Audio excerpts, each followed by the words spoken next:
जय हिंद और नमस्कार। ग्रोथ पॉइंट यूपीएससी के साप्ताहिक श्रृंखला के इस सत्र में यानी 18वें सत्र में मैं ध्रुव जानी आप सभी महत्वाकांक्षी छात्र एवं अन्य दर्शकों का हार्दिक स्वागत करता हूं। इस सप्ताह में हम लोग बहुत ही कम मिले हैं, जो रोज मिलते हैं वो कम मिले हैं, क्योंकि जैसे हमें मालूम है हमारे आसपास महामारी बढ़ती जा रही है, बहुत ही तेज गति से बढ़ रही है। तो एक प्रिकॉशनरी स्टेप के रूप में एक सप्ताह तक ग्रोथ पॉइंट यूपीएससी ने अपना काम काज जो है वो लगभग शून्य कर दिया था, तो इसीलिए हम लोग नहीं मिल पाए थे। मगर सोमवार को यानी कि 12 अप्रैल से हम लोग रेगुलरली मिलने वाले हैं।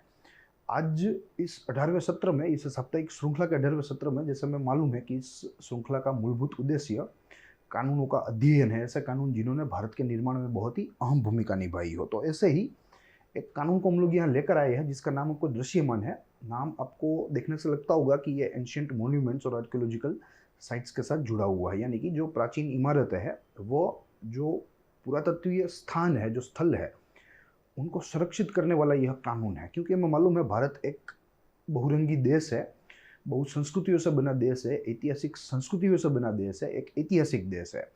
तो ऐसे में भारत की ऐतिहासिकता को संरक्षण देना वो सरकार की एवं भारत के नागरिक की जिम्मेदारी होती है। और इसी जिम्मेदारी को अदा करने के लिए, पूर्ण करने के लिए भारतीय सरकार ने 1958 में पार्लियामेंट से यह एक्ट पारित किया था, जिनके तहत जो आज नेशनल मॉन्यूमेंट्स है, जिनकी ऐतिहासिक महत्वता है, उनको इस कानून के जरिए संरक्षित किया जाएगा। और ऐसे जगहों को, ऐसे स्थलों को, ऐसे स्थानों को अगर कोई नुकसान करने का प्रयास करे तो उनके लिए यहाँ कुछ सजा की भी प्रावधान है, सजा के भी प्रावधान दिए हुए हैं। पूरा जो कानून है वो बहुत ही अच्छा है, देखेंगे सेम मॉडस ऑपरेंडी से देखेंगे। सबसे प्रथम बैकग्राउंड की चर्चा करेंगे, जिसमें कारणों को तपासेंगे कि कौन से ऐसे कारण है कि तब की सरकार को ये कानून लाना पड़ा, इसको पारित करवाना पड़ा और इसको लागू भी करवाना पड़ा। साथ ही में इंपॉर्टेंट प्रोविजंस की बात करेंगे और उसके बाद इसके महत्व की, और साथ ही में अगर कोई इसका क्रिटिक्स है तो उसको भी देखने का प्रयास करेंगे। शुरू आज की चर्चा हम लोग इसके बैकग्राउंड से करेंगे। और जैसे हमें मालूम है कि यह बुक के ऊपर, यह किताब के ऊपर आधारित ये हमारी पूरी श्रृंखला है। बहुत ही अच्छी किताब लिखी है सर अलेक्जेंड्री जॉर्ज ने, और बहुत ही एग्जाम ओरिएंटेड है, बहुत ही परीक्षा लक्ष्य है। ठीक है, यहाँ जो माहितियाँ दी गई है वो अलग अलग स्रोतों से कंपाइल की हुई है। हमें एक स्रोत में सारी माहितियाँ, सारी जो महत्वपूर्ण चीज़ें होती है कानून को लेकर, वो हमें एक ही जगह पर मिलती है। तो अपने आप में बहुत ही अच्छी बुक है। और ये मात्र और मात्र इम्पोर्टेंट एक्ट्स की ही बुक नहीं है, मगर इसके साथ important judgements of supreme court की भी बुक ऐसी ही प्रदर्शित हुई है, वो भी बहुत ही माहितीवर्धक है। इसके ऊपर भी हम लोग काम कर रहे हैं, हमारी पूरी टीम काम कर रही है, और बहुत ही जल्द एक वीकेंड श्रृंखला इम्पोर्टेंट जजमेंट के ऊपर भी हम लोग लेकर आ रहे हैं कुछ ही दिनों में। ठीक है, तो फिलहाल हम इसी बुक को आधार बनाकर यह कानूनों का अध्ययन करते हैं। जो कुछ चीज़ें, जो कुछ ज़रूरी हो और इसमें ना हो, तो मैं अपनी साइड से इसको इनपुट के रूप में आपके सामने रखूँगा। मगर एक बात आपको समझनी है कि यह सत्रों को जो है अध्ययन करने से, या यह सत्रों के अध्ययन के बाद सामान्य परीक्षाएं जो होती है, सिविल सर्विसेज जिसे कहते हैं, या इसे प्रतियोगिता परीक्षा कहते हैं, या राज्य की कोई संधि सेवाएं कहते हैं, तो उनके लिए आप बहुत ही फुल प्रूफ बन जाओगे। आपको अधिक कोई ज्ञान की ज़रूरत नहीं है in context to various laws. तो इसी तरह से हम लोग यहाँ आपके सामने ये चीज़ें प्रस्तुत करते हैं। देखेंगे, बैकग्राउंड से अपनी बात शुरू करेंगे। देखिए, यहाँ दो एक्ट है आपके सामने। ये यहाँ इसलिए लिखे गए हैं ताकि हमारा समय बच सके और समय की बर्बादी ना हो, और एक पासिंग रेफरेंस हमें यहाँ लेना है। ठीक है, हमें यहाँ इन एक्टों के ऊपर कोई विवरण नहीं करना, इनका थीसिस नहीं करना, मगर यहाँ हमें एक पासिंग रेफरेंस लेना है। तो इसलिए मैंने आपके सामने ये नाम तैयार रखे हैं। देखिए, समझना है 1958 का जो वर्ष है, जिस वर्ष यह लॉ लाया गया था, इसको पारित करवाया गया, इसके पहले हमारे पास इन चीज़ों के साथ डील करने के लिए हमारे पास दो कानून थे। ये इनका नाम है। सबसे प्रथम एंशियंट मॉन्यूमेंट्स प्रिजर्वेशन एक्ट 1904 का, 1904 का एक कानून है। और दूसरा है historical monuments and archaeological sites and remains declaration of national importance act 1951। देखिए, यहाँ मैंने एक्रोनिम यूज़ किया है क्योंकि लंबा चौड़ा नाम है, मगर आपको याद रखना है historical monuments and archaeological sites and remains declaration of national importance act 1951, यानी कि इस कानून के तहत जो महत्वपूर्ण इमारतें थी, जो बिल्डिंग्स थे, जो जगह थी जो कि ऐतिहासिक महत्व रखती हो, उन सारी चीज़ों को एक राष्ट्रीय महत्वता प्रदान करने वाला यह कानून है 1951 का। और उसके ऊपर का जो कानून है, यह कानून ने इसको आइडेंटिफाई किया था। तो इन दोनों के हम लोग काम को ऐसे डिवाइड कर सकते हैं, आइडेंटिफाइड, और इस कानून ने नेशनल इंपॉर्टेंस दिया, नेशनल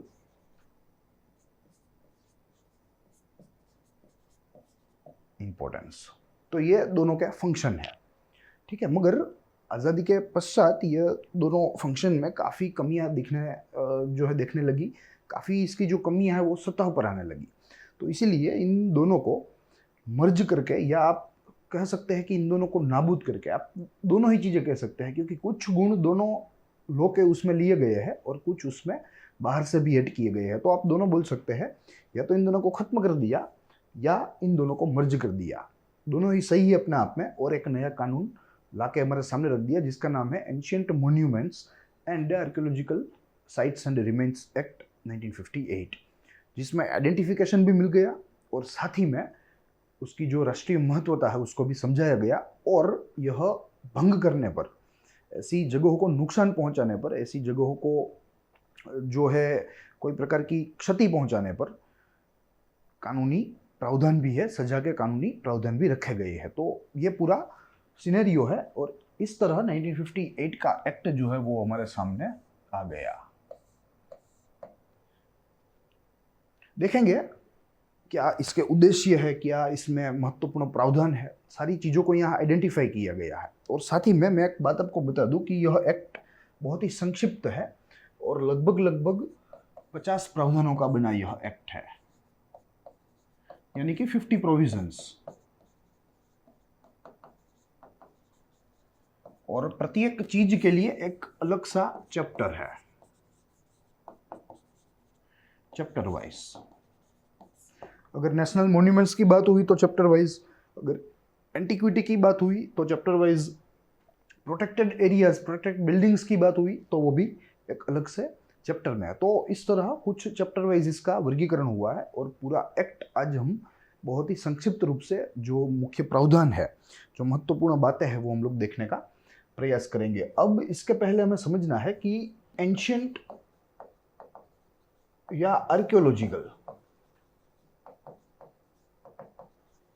चीजों पर कौन कानून बना सकता है हमारे भारत में, क्योंकि हमें मालूम है हमारे भारत में संवै तंत्र है, राज्य भी है, केंद्र भी है, दोनों की अलग अलग सरकार है। ये बात ठीक है कि केंद्र की सरकारें कुछ ज़्यादा होती है, विशेष होती है, वहीं राज्य की सरकारें कुछ राज्य की सरकारों में कुछ सीमितताएं होती है। मगर यहाँ ये समझना है कि ये किस सरकार के कार्यक्षेत्र में ये विषय पड़ता है। तो सबसे प्रथम यूनियन लिस्ट,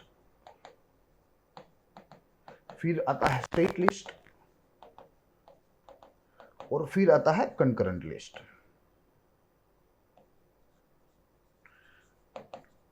अलग से ये समझाने की ज़रूरत नहीं है कि ये सारी चीज़ें क्या होती है, ये बेसिक्स है, हमारे पॉलिटिक है।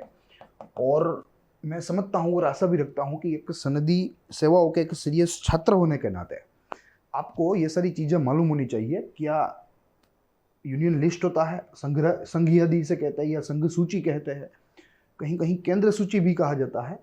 क्या होता है राज्य का, और क्या कंकरेंट होता है, यानी कि समवायी सूची होती है, संयुक्त सूची होती है। अब यूनियन लिस्ट में लगभग 100 से अधिक विषय है। ऐसे स्टेट लिस्ट में कुल मिलाकर 52 के आसपास विषय है, ठीक है। तो इनमें से कौन सी एंट्रीज, कौन से विषय जो है वो यूनियन गवर्नमेंट को, या स्टेट सूची में कौन सी ऐसी एंट्री है जो कि स्टेट गवर्नमेंट को एम्पावर बनाती है कि वे ऐसी चीज़ों को जो है नियंत्रित करने के लिए, ऐसी चीज़ों को संरक्षित करने के लिए ऐसे कानून बनाए। तो सबसे प्रथम यूनियन लिस्ट में 67th एंट्री, फिर स्टेट लिस्ट में 12th एंट्री, और वहीं कंकरेंट लिस्ट में 47th एंट्री, ठीक है। ये सारी एंट्रीज अलग अलग सरकारों को, चाहे वो केंद्र सूची की हो तो वो केंद्र सरकार को एम्पावर करेगी, राज्य सूची की हो तो वो राज्य सरकार को एम्पावर करेगी कि वे ऐसे विषयों के ऊपर कानून बना सके, ऐसे विषयों के ऊपर कानून बनाकर उनको पारित करवा सके और उनको लागू भी करवा सके, तो पूरा जो क्षेत्र है, पूरा विषय जो है वो नियंत्रित कर सके। तो यूनियन लिस्ट में 67th एंट्री जो है वो केंद्र सरकार को एम्पावर करती है कि एंशियंट और आर्कियोलॉजिकल मॉन्यूमेंट्स साइट को लेकर वो कोई भी प्रकार के कानून बना सकती है। स्टेट लिस्ट की 12th एंट्री रिस्पेक्टेड राज्य सरकार को एम्पावर करती है कि वो अपने राज्य में जो ऐसा पुरातत्व स्थल है या ऐसे कोई ऐतिहासिक स्थल है उनको रेगुलेट कर सके, उनको नियंत्रित संरक्षित कर सके। और वहीं कंकरेंट लिस्ट में 47th एंट्री जो इन दोनों में जो कोई एंशियंट या आर्कियोलॉजिकल चीज़ें नहीं होती है वो यहाँ कॉन्करेंट लिस्ट में समाहित होती है। तो एक प्रकार से हम इसे रेसिड्यूरी कह सकते हैं। ठीक है, जो चीज़ें यूनियन में इंक्लूड नहीं हुई, समाहित नहीं हुई, जो चीज़ें स्टेट में समाहित नहीं हुई, उनको हम लोग कंकरेंट के लिस्ट में डालते हैं। इसलिए हम इसे रेसिड्यूरी कहते हैं कि जो दोनों में कहीं नहीं वो यहाँ रेसिड्यूरी में आ जाएगा। और कंकरेंट लिस्ट के 47th एंट्री में इसका उल्लेख है। इसके ऊपर दोनों राज्य सरकार और केंद्र सरकार दोनों अपने तरीके से कानून बना सकते हैं, मगर इन केस ऑफ कॉन्फ्लिक्ट हमें मालूम है कि केंद्र सरकार का जो बनाया हुआ कानून है वो सुप्रीम होगा, वो सर्वोच्च कहलाएगा। तो यही बात है। अब इसको मद्देनजर रखते हुए यूनियन ने इसको मद्देनजर रखते हुए 67th एंट्री और इसको ध्यान में रखते हुए 1958 का यह कानून घड़ा और पूरे देश में इसको लागू करने का प्रबंधन किया, प्रयास किया। देखेंगे इसके ऑब्जेक्टिव्स, देखेंगे ऑब्जेक्टिव्स के बाद इसमें जो मुख्य प्रावधान है जो कि चैप्टर वाइज है, हालांकि हम लोग यहाँ चैप्टर वाइज इसका वर्गीकरण नहीं करेंगे, मगर एज ए होल पूरे एक्ट का कंटेंट यहाँ देख लेंगे। शुरुआत ऑब्जेक्टिव से करेंगे। सबसे प्रथम, to protect ancient monuments and historical remains by making certain provisions. Yes, to protect ancient monument and historical remains. The Act also establishes appropriate authorities and provides them with required powers to fulfill the above mentioned objective. Yes, यहाँ मात्र और मात्र ancient monuments को रक्षा देना ही उद्देश्य नहीं है, वो एकमात्र उद्देश्य नहीं है, बल्कि एक ऑब्जेक्टिव है। अन्य ऑब्जेक्टिव्स की बात करें तो इन सारी चीज़ों को बचाने के लिए एक अकाउंटेबल, एक पावरफुल अथॉरिटी का निर्माण भी यह एक्ट ने किया, जो यहाँ हमें दूसरे उद्देश्य में दृश्यमान है। उसके साथ it constitutes a national monument authority. National monument authority also for protecting the monuments. तो यही एक अप्रोप्रिएट इसकी अथॉरिटी है जिसके तहत ऐसे राष्ट्रीय प्राचीन महत्वता वाले ऐसे जो राष्ट्रीय स्मारक है, ऐसी जो इमारतें हैं, उनका संरक्षण हो पाए। तो ये इसका मूलभूत उद्देश्य है। अब हमें आगे देखना है कि इसका क्या क्या मूलभूत प्रावधान है जो कि मुख्य है, जिसमें कई सारे हैं। नंबर वाइज हम लोग जाएंगे, एक एक चीज का एक अलग नंबर हमने दिया हुआ है। तो सबसे प्रथम उसमें है एंशिएंट मॉन्यूमेंट्स, यानी कि प्राचीन स्मारक।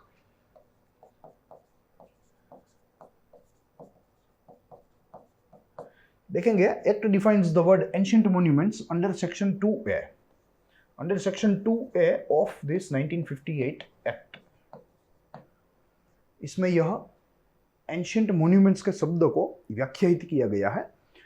Instead of giving a list of monument, यहाँ कोई सूची हमारे सामने नहीं रखी कि भाई ये ताजमहल, ये लाल किला, ये हम्पी का मंदिर, ये उड़ीसा का सूर्य मंदिर, ऐसी सूची हमें यहाँ नहीं दी गई, मगर a general definition has been provided to include any structure, कोई भी निर्माण कार्य हो, erection, monument, tumulus, place of interment, cave, rock sculpture, inscription और मोनोलिथ। तो ये सारी चीजें अपने आप में एंशियंट स्मारक कहलाएगी, अपने आप में। यहाँ कोई एक सूची नहीं दी हुई स्पेसिफिकली, फिर बाद में उन सूचियों को जो है सूचियों में जोड़ा जाए, उसमें से कोई काटा जाए, तो वो दिक्कत ना हो, इसलिए यहाँ एक व्याख्या दे दी है कि जो कोई भी चीज़ इस व्याख्या में अच्छी रहेगी वो अपने आप में एंशियंट मॉन्यूमेंट्स कहलाएगी। समझेंगे? देखिए यहाँ सबसे प्रथम तो दिया हुआ है स्ट्रक्चर, तो हम लोग वो तो समझ पाएंगे कि कोई भी निर्माण कार्य कोई भी प्रकार का जो कि थोड़ा प्राचीन हो। फिर इरेक्शन यानी कि कोई स्तंभ हो, स्तंभ जैसे इसका अच्छा उदाहरण है दिल्ली का विजय स्तंभ। विजय स्तंभ जो कि पूरा लोह से बना है और कहा जा रहा है कि वो तब इतने उच्च किस्म की मेटलर्जी से बना है कि आज भी वो रस्ट फ्री है, उसमें जंग नहीं लगा है। ठीक है, तो ऐसा इरेक्शंस को हम लोग यहाँ कैलकुलेट कर सकते हैं। साथ ही में मॉन्यूमेंट्स। फिर टुमुलुस, देखिए टुमुलुस का मतलब होता है या तो एक मतलब होता है कब्र या दूसरा मतलब होता है स्तूप। या तो कोई कब्र है या कोई स्तूप है। ठीक है, तो ये भी अपने आप में एक एंशियंट मॉन्यूमेंट कहलाएगा। प्लेस ऑफ इंटरमेंट, इंटरमेंट यानी कि दफन करने की जगह, दफनाने की जगह, दफनाने की जगह। तो कोई ऐसे प्राचीन जगह पर जहां पर कब्रें हो, कोई प्राचीन महानुभाव की, कोई प्राचीन जो है शासक की, शहंशाह की, तो ये सारी चीजें अपने आप में नेशनल एंशियंट मॉन्यूमेंट्स के तहत फॉल करती है, उसकी एम्बिट में आती है। फिर बाद में गुफा है, रॉक स्कल्प्चर है, यहाँ इंस्क्रिप्शन दिया हुआ है यानी कि कोई लेख जो कि पत्थर के ऊपर लिखा होता है जिसे हम लोग शिलालेख कहते हैं। फिर मोनोलिथ है, ये भी एक किस्म का पत्थर के साथ ही जुड़ा हुआ जो है एक वर्क है, एक आर्ट वर्क है जिसके ऊपर काफ़ी माहितियाँ भी दी जाती है। ठीक है, तो ये सारी चीज़ें अपने आप में एंशियंट मॉन्यूमेंट की डेफिनेशन के अंदर फॉल करेगी और सारी चीज़ों को राष्ट्रीय स्मारक ही गिना जाएगा। आगे, विच हैज एन आर्कियोलॉजिकल और आर्टिस्टिक इंटरेस्ट। यस, ये सारी चीजें जिसको या तो आर्कियोलॉजिकल इंटरेस्ट हो, पुरातत्व की दृष्टि से बहुत ही महत्वपूर्ण हो, सदियों पुराना हो, हजारों साल पुराना हो, तो अपने आप में यह महत्वपूर्ण हो जाता है पुरातत्व दृष्टि से। वहीं आर्टिस्टिक इंटरेस्ट हो यानी कि कलात्मक दृष्टि से बहुत ही उत्तम कक्षा का यह स्पेसिमेन हो, नमूना हो, तो ऐसा केस में इन सारी चीजों को हम लोग गिन सकते हैं। यहाँ एक और भी कंडीशन दी हुई है, ये कंडीशन है इसके लाइफ टाइम की, कि क्या ये स्ट्रक्चर है, क्या ये इरेक्शन है, क्या ये मॉन्यूमेंट है, क्या ये कब्र या स्तूप है, क्या ये 100 साल से पुराना है। Is that 100 years old? If the answer is yes, then those particular things can be calculated as national ancient monuments. अगर 100 साल से अधिक इसकी जो है इसका जीवन है या इसका जीवन ऑलरेडी हो गया है 100 साल से अधिक, तो इसको 100% एंशियंट मॉन्यूमेंट्स माना जाएगा। यहाँ लिखा हुआ है which has been in existence for at least 100 years, यानी कि ये तो मिनिमम इसका माप है कि 100 साल तो होने ही होने चाहिए।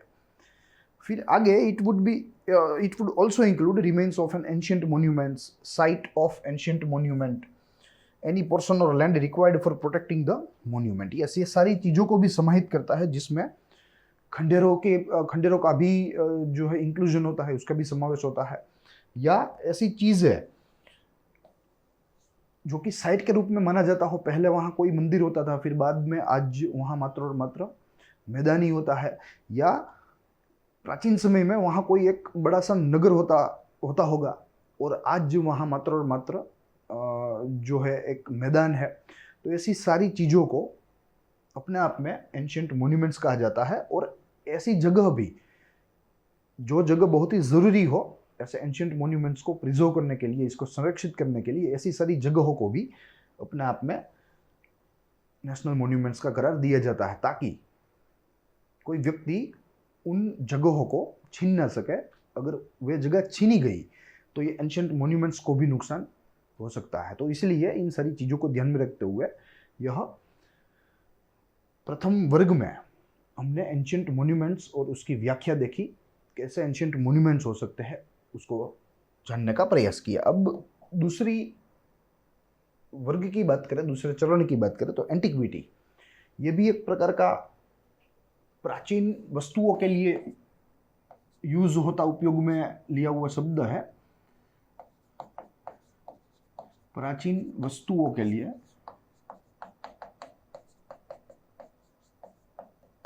उपयोग में लिया जाने वाला शब्द। देखेंगे act also defines antiquity which includes any coin, any sculpture, manuscript, epigraph, article, work of art or craftsmanship or any object detached from monument or cave which has the historical importance या interest or has been declared by the central government. Yes, ऐसी सारी चीज है जो कि आमतौर पे प्राचीन स्मारकों के साथ जुड़ी हुई है, चाहे वो सिक्के हो, चाहे वो कोई अलग प्रकार का जो है कला का नमूना हो, चाहे वो मूर्ति हो, शिल्प हो, ठीक है, कोई भी चीज हो जो कि एक ऐतिहासिक महत्व रखती हो या सेंट्रल गवर्नमेंट के द्वारा उसे ऐतिहासिक रूप से महत्वपूर्ण घोषित किया हुआ हो, ऐसी सारी चीजों को एंटिक्विटी गिना जाएगा। और ये सारी चीजें आर्कियोलॉजिकल रिमेन्स के तहत एक संरक्षित या एक संरक्षण प्रदान करती है। Object must be in existence for at least 100 years. तो इसके लिए भी यही मापदंड है समय का, समय अवधि का 100 वर्ष से अधिक समय इसका हुआ होना चाहिए। तो ये बात है एंटिक्विटी की। अब आगे देखें नेशनल इंपॉर्टेंस। देखेंगे section 3 of the act states that all the ancient and historical monuments and all archaeological sites and remains have been declared by the Historical Monuments Act 1951 to be of national importance will be deemed to be of national importance even as per the provisions of this act. Yes, जो हमने देखा था 1951 का कानून जिसने राष्ट्रीय महत्वता प्रदान करी है स्मारकों को, तो उस एक्ट में जिन जिन स्मारकों को ऐसी महत्वता प्रदान हुई थी वो महत्वता चलती रहेगी इस कानून के लागू होने पर भी, मगर इस कानून ने फर्दर उसमें कुछ एडिशन किया है। If the central government is of an opinion that any ancient monuments or archaeological sites should be included in the above list, then it can do so by issuing a notice of 2 months period which shall be affixed on a conspicuous place near the monument. Yes, ठीक है। अगर central government को लगे कि किसी भी जगह को, किसी भी स्मारक को, किसी भी प्रॉपर्टी को एंशियंट मॉन्यूमेंट घोषित करना है या करा जाना चाहिए, तो एक नोटिस जारी कर सकती है। वो नोटिस को उस मॉन्यूमेंट के आगे पीछे चिपकाया जाएगा 2 मंथ के लिए। अगर किसी को आपत्ति है तो 2 मंथ में, 2 महीनों में इसका जो है वो इसका निकाल कर सकते हैं। मगर एक बार 2 महीने पूरे हो गए, कोई किसी ने आपत्ति नहीं जताई, तो उसके बाद सेंट्रल गवर्नमेंट एक नोटिफिकेशन के तौर पर, एक नोटिफिकेशन के जरिए यह स्पेसिफाइड या यहाँ दिए हुए किसी भी स्मारक को नेशनल इंपॉर्टेंस में तब्दील कर सकती है, इसके एंशियंट नेशनल इंपॉर्टेंस को बढ़ा सकती है। तो यही बात है।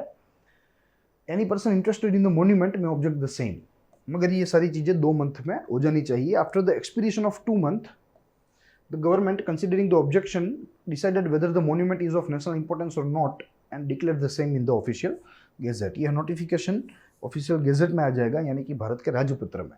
और तब से, जब से ये राजपत्र जारी होगा, जो रिलीज होगा, तब से the said monument will be entitled as a monument of national interest. Ancient monument of national interest would be rather correct. देखेंगे आगे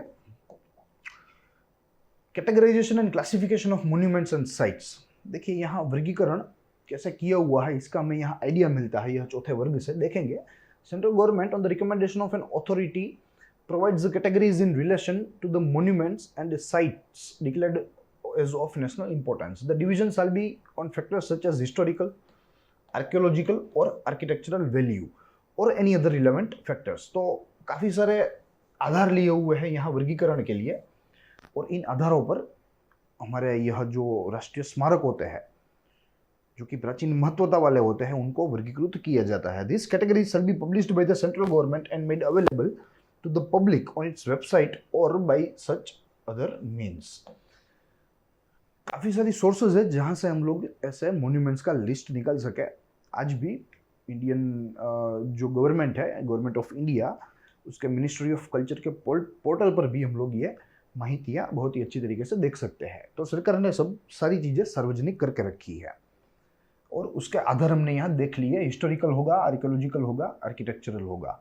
अगर ताजमहल की बात करें तो ताजमहल यह दोनों चीज़ों में पड़ता है, हिस्टोरिकल भी है और साथ ही में आर्किटेक्चरल भी है। अगर मोहनजोदड़ो की बात करें या धोलावीरा की बात करें या लोथल की बात करें तो ये हिस्टोरिकल है, साथ ही में आर्कियोलॉजिकल है। ठीक है, तो ऐसे हमारे आर्कियोलॉजिकल डिपार्टमेंट के द्वारा, हमारी मिनिस्ट्री ऑफ कल्चर के द्वारा ऐसा वर्गीकरण किए जाते हैं जो कि प्रजा के लिए सार्वजनिक होते हैं।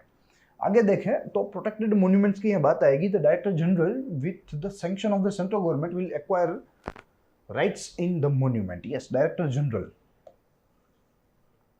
ये आर्कियोलॉजिकल सर्वे की बात है। The rights shall include purchasing, taking a lease, accepting a gift or bequest of any protected monument. The guardianship of the DG shall be obtained either by the owner or be assumed by the notification in the gazette. Yes, किसी भी protected area के लिए पहले तो केंद्र सरकार के द्वारा डायरेक्टर जनरल की निमणूक होती है जो अपने नाम पर इस प्रॉपर्टी को डील करता है। ठीक है, प्रॉपर्टी को खरीदता है, लीज के ऊपर लेता है और अन्य सारी फंक्शंस जो अन्य सारे जो कार्य है वो भी चलाता है। चैप्टर 5 की अगर बात करें तो chapter 5 of the act also provides for the other provision for the protection and monuments like entering into an agreement with the owner as per section 6, acquiring of the protected monuments by the central government when they have an apprehension that it could be destroyed as per section 13, maintaining the monument under section 14 and others। ठीक है, तो यहाँ ये भी कहा गया है कि अगर सरकार को लगे कि ये मॉन्यूमेंट्स को डिस्ट्रॉय कर देंगे ऐसे कोई असामाजिक तत्व, ऐसा कोई हिंसक तत्व, तो as a precautionary step, as a preventive step सरकार जो है वो ऐसी इमारतों को प्रोटेक्टेड मॉन्यूमेंट्स में तब्दील कर सकती है और इनकी रक्षा भी कर सकती है। The government shall frame rules under this act to allow the access to the public to the protected monuments। और गवर्नमेंट ऐसे कानूनों के जरिए मेरे और आप जैसे सामान्य जनता के लिए भी यह प्रोटेक्टेड मॉन्यूमेंट्स खोल सकती है ताकि वे लोग जा सके, उसको देख पाए और भारत की संस्कृति को, भारत के इस कल्चर को समझ पाए। आगे देखें तो प्रोटेक्टेड एरियाज है। अब section 19 restricts construction, quarrying, mining etcetera around the protected area. देखिए, जो प्रोटेक्टेड मॉन्यूमेंट होता है, सपोज आप समझिए कि ये प्रोटेक्टेड मॉन्यूमेंट है, तो उसके आजू बाजू का लगभग 100 मीटर एरिया, 100 मीटर, उसके आजू बाजू का जो एरिया है वो अपने आप में प्रोटेक्टेड एरिया माना जाता है।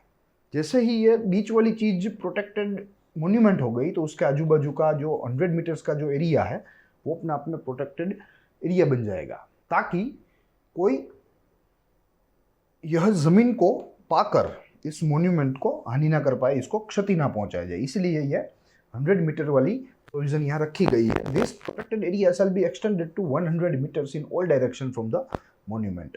From the boundaries of protected area the regulated area shall begin that will extend up to 200 meters in all the direction. देखिए, अब 100 मीटर तक ये प्रोटेक्टेड एरिया है, प्रोटेक्टेड एरिया,